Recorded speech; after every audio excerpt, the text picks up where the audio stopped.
ইরানের সঙ্গে সম্পাদিত সাম্প্রতিক দ্বিপাক্ষিক সমঝোতা স্মারকের মূল লিখিত পাঠ্য বা টেক্সট দেখতে চেয়েছিল তেল আবিব, কিন্তু ইসরায়েলের সেই বিশেষ অনুরোধ সরাসরি প্রত্যাখ্যান করেছে মার্কিন যুক্তরাষ্ট্র। আন্তর্জাতিক সংবাদ মাধ্যম মিডল ইস্ট আই ও মার্কিন গণমাধ্যম এবিসি নিউজ জানিয়েছে, ইসরায়েলি কর্মকর্তাদের এই চুক্তির সাধারণ বিষয়গুলো মৌখিকভাবে জানানো হলেও মূল দাপ্তরিক অনুলিপিটি সরবরাহ করা হয়নি। গত রোববার ডিজিটাল উপায়ে স্বাক্ষরিত এই চুক্তির মাধ্যমে দুই পক্ষের ভঙ্গুর যুদ্ধবিরতির মেয়াদ আরও ৬০ দিন বেড়েছে এবং হরমুজ প্রণালী পুনরায় চালুর সিদ্ধান্ত হয়েছে। নতুন এই সমঝোতার পক্ষে মার্কিন প্রশাসনের শীর্ষ কর্মকর্তারা জোরালো সাফাই গাইছেন। টেলিভিশন চ্যানেলে দেওয়া সাক্ষাৎকারে মার্কিন ভাইস প্রেসিডেন্ট জেডি ভ্যান্স একে বড় কূটনৈতিক সাফল্য হিসেবে দেখছেন।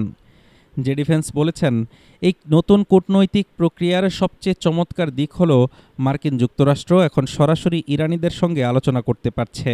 এর আগে ২০১৫ সালে ওবামা আমলে ঐতিহাসিক পারমাণবিক চুক্তি হলেও পরবর্তীতে ডোনাল্ড ট্রাম্প তা একতরফাভাবে বাতিল করে কঠোর নিষেধাজ্ঞা দিয়েছিলেন।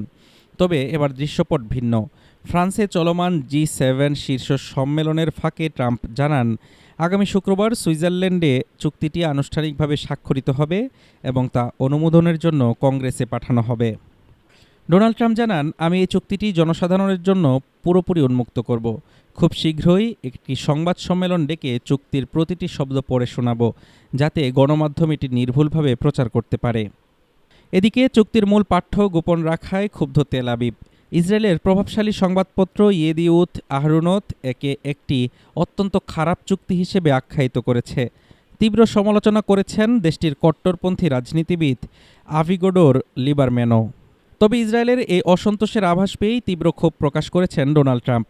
G7 সম্মেলনে কাতারের আমিরের পাশে বসে তেল আবিবকে চরম হুঁশিয়ারি দিয়ে ট্রাম্প মনে করিয়ে দেন, মার্কিন যুক্তরাষ্ট্র না থাকলে পৃথিবীর বুকে ইসরায়েলের কোনো অস্তিত্বই থাকত না। হাফিজুর রহমান তুষার, ঢাকা টুডে।